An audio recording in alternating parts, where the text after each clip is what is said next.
A bola rola às 7 horas da noite no Allianz Parque, com transmissão do canal Colina em Foco, beleza? O nosso pré-jogo começa a partir das 6 horas, uma hora antes da bola rolar. E aí você vai ter todas aquelas imagens do pré-jogo, jogadores no aquecimento, torcida do Vasco no estádio. Então, isso e muito mais aqui no canal Colina em Foco. Então, a partir das 6 horas da manhã, estarei presente no Allianz Parque para transmitir Vasco e Palmeiras. Sandro Gamo narrando, eu comentando e reportando, e o Gustavo e o Felipe Malvieri também ali, deixando o pitaco, dando o recado, beleza? E ó, o Vasco já chegou, tá?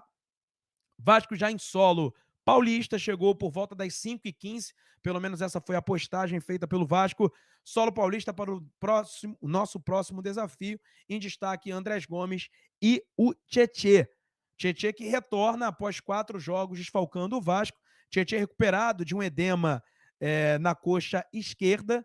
Ele jogou pela última vez no segundo jogo das quartas de final da Copa do Brasil.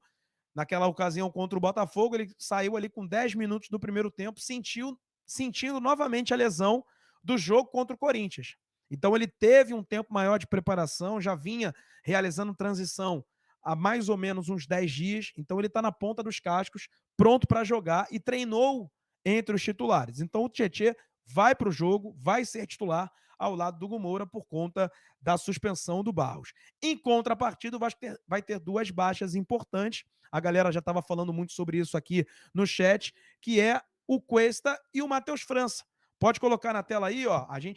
Quem acompanha o Instagram do Colina em Foco, colinaemfoco.ofc, já ficou sabendo desde cedo que o Cuesta e o Matheus França estão fora do jogo. O Cuesta sentiu, né, tá com edema no adutor da coxa esquerda, e o Matheus França sofreu uma entorse no tornozelo direito no treinamento.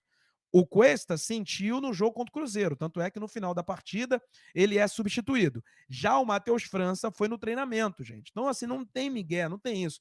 Bastava o Vasco não relacionar e tá tudo bem. Não tem por que mentir, cara. É umas teorias da conspiração que acaba desinformando e criando uma narrativa que não existe. O Matheus França, ele tá bem clinicamente e ele precisa de jogo para adquirir ritmo. Então, naturalmente, ele iria para a partida. Então, ele sofreu uma entorse, gente. O que acontece no treinamento. Lembra que o Paia lá atrás sofreu uma entorse no joelho e ficou um tempão fora? No treinamento, acontece.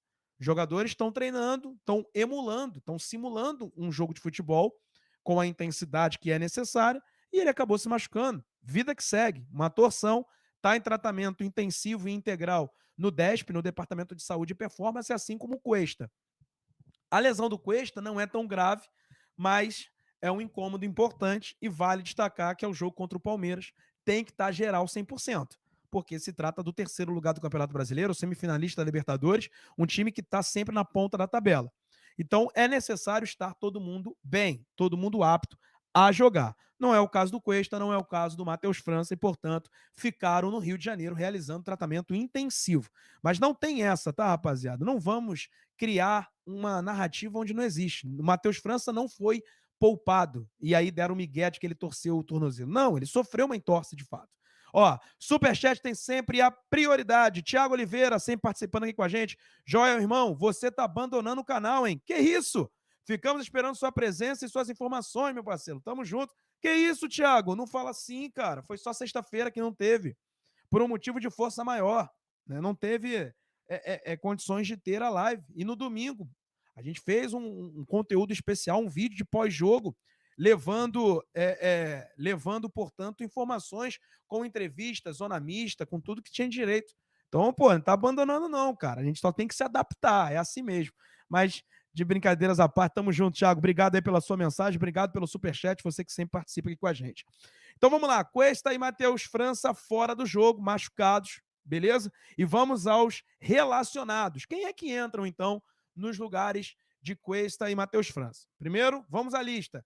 Andrés Gomes, Coutinho, Daniel Fusato, David, Estrela, Euder, Garré, GB, Hugo Moura, Léo Jardim, Lucas Freitas, Lucas Oliveira, Matheus Carvalho, Nuno Moreira, Pablo, Paulinho, Paulo Henrique, Paulo Ricardo, Puma Rodrigues, Rayan, Robert Renan, Tietê, Verrete, Vitor Luiz. Então vamos lá. Saíram Cuesta e Matheus França, entraram Tietê e GB. GB é uma novidade na lista de relacionados, jogador que estava fora já tinha um tempo, ele também tinha sofrido um problema muscular, ficou realizando transição, junto até do Tietê, e ambos aí voltando para a partida contra o Palmeiras. O Thiago Mendes também está clinicamente recuperado, mas ficou de fora. Ele ainda está buscando o melhor recondicionamento físico. Ele veio do Catar. Nas partidas em que ele jogou, a gente pôde observar um jogador muito lento, né, um jogador meio até acima do peso, aparentemente, que não era nem o caso, é o ritmo de jogo. Então o Thiago Mendes ele está fazendo um trabalho de fortalecimento muscular e também buscando um maior ritmo para que ele consiga voltar e ser de fato uma opção. É só lembrar, né, claro, não comparando um jogador com o outro, mas o Coutinho vem também do Catar e demorou muito para se adaptar. Só que o Coutinho é craque e o Thiago Mendes não é. O Thiago Mendes é um bom jogador e precisa de ritmo de jogo e de um bom preparo físico para se destacar dentro de campo. E não é o caso. Então o Thiago Mendes está meio que escanteado, ou melhor, não é bem escanteado, mas está realizando um trabalho de força para voltar num melhor nível, porque ele realmente está abaixo. Tanto é que o Elder, jogador da base, está sendo relacionado e a gente observa que o Matheus Carvalho hoje é uma opção quando Barros, Tietê e próprio Thiago Mendes estiveram fora. Então, o Tietê voltando, é o reserva imediato do Barros. Matheus Carvalho fica como uma primeira opção e o Paulinho, né, que infelizmente é um jogador muito aquém do que a gente viu em 23, sendo aí relacionado, mas não estando nos planos. Vamos à provável escalação do Vasco. Quem acompanha o canal sabe que essa foi a escalação que eu já tinha falado aqui ontem, junto com o Gustavo. Tanto é que eu usei a mesma arte. Esse é o time, galera. Esse é o time do Vasco que vai enfrentar o Palmeiras. Quem viu a live ontem já tá ligado. Léo Jardim, Paulo Henrique, Lucas Oliveira, Robert Renan e Puma Rodrigues, Hugo Moura e Tietê, Rayan Coutinho e Nuno Moreira, e no comando de ataque o Verrete. Vamos lá, explicando algumas questões. Puma Rodrigues segue na lateral esquerda porque o Piton não foi relacionado. O Diniz falou após o jogo contra o Cruzeiro que o Piton deve voltar apenas após a data FIFA. A data FIFA é após o final de semana do dia 12. Então, o jogo contra o Fortaleza está marcado para o dia 14. Então, ele vai ter 2 semanas ainda para voltar. E quando voltar, será que vem como titular? Acho difícil. O Puma ganhou a posição, pelo menos por enquanto. Então, essa é uma explicação sobre a lateral esquerda para quem, né, não está ligado. Na zaga, Lucas Oliveira ou Lucas Freitas? Lucas Oliveira, por um simples motivo. Robert Renan, canhoto, gosta de jogar do lado esquerdo e é uma posição onde ele se sente mais confortável, apesar dele jogar também pelo lado direito. Só que o Lucas Oliveira fez por merecer. Vamos aqui fazer um breve histórico. Lucas Oliveira entra contra o Flamengo numa rabuda danada, joga pelo lado esquerdo, porque o Lucas Freitas estava suspenso. Opa, Toninho Francisco, desculpa, João, converte amanhã não vai dar. Tá aí, tá aí o superchat na tela. E o Alex tá falando aí, que felicidade o Vasco bem, me emocionei com a festa da torcida, vi as grandes glórias do gigante e viver esse momento é muito sofrido. Tamo junto. Valeu. Tá aí o Alex também chegando com a doação, com o superchat, assim como o Toninho Francisco, que não tá confiante com o Verrete, mas o Alex tá aí confiante. Obrigado pelo superchat. Superchat tem sempre a prioridade. Como eu disse, acaba aqui, ó. Para o que eu tô falando, o Rodrigo já coloca na tela e a gente já informa e já dá o destaque que vocês merecem, beleza? Mas continuando sobre o Lucas Oliveira, ele entrou numa rabuda danada no jogo contra o Flamengo, foi muito bem, dentro do que o jogo pedia, e aquilo ali fez ele ganhar pontos. O Diniz o elogiou bastante, era um jogador que está treinado, ele usou a palavra treinado, e é um jogador que ele conhece há bastante tempo. No jogo contra o Ceará, o Lucas Oliveira entra como volante. E no jogo contra o Cruzeiro, quando o Cuesta sai, o Lucas Oliveira entra no lugar dele. Então, fica muito claro hoje que o Lucas Oliveira é o reserva do Cuesta e o Lucas Freitas é o reserva do Robert Renan. O Diniz não deve colocar mais ninguém torto para jogar. Então, dito isso, Lucas Oliveira, por merecimento, é o titular do Vasco. Vale destacar que contra o Bahia, o Lucas Freitas falha, o Vasco toma um gol e ele é substituído após a expulsão do Jean Lucas. O Hugo Moura é recuado para a zaga. Então, Robert Renan e Cuesta são os titulares e ouso dizer que se Barros e Tietê estiverem bem, quem vai para a zaga, caso precise, é o Hugo Moura.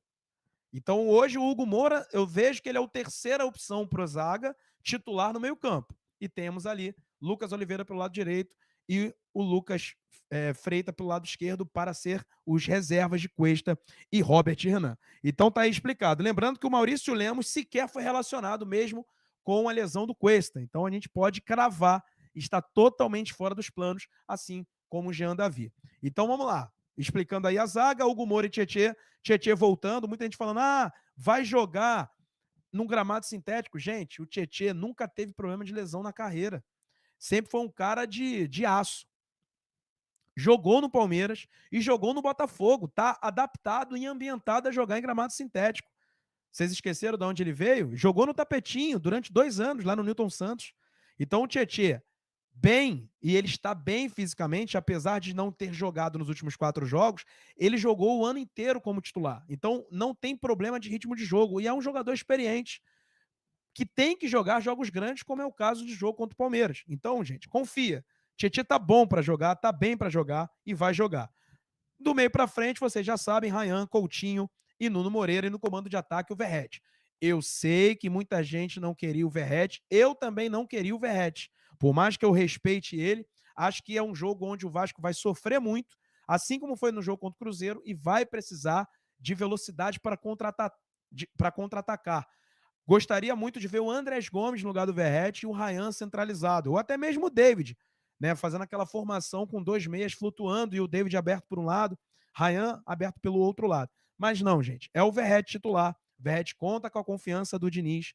É um jogador que, para o Diniz, exerce um papel fundamental de liderança e um papel importante no aspecto tático. É ele que faz pressão nos zagueiros, é ele que ajuda na bola defensiva numa bola aérea, e o Palmeiras é muito forte na bola aérea, então são os fatores. Eu não concordo, mas estou informando a vocês os motivos que fazem Verratti ser o titular no jogo de amanhã. Então, essas são as informações de Vasco para enfrentar o Palmeiras, o time escalado, portanto, como está aí no campinho. Beleza?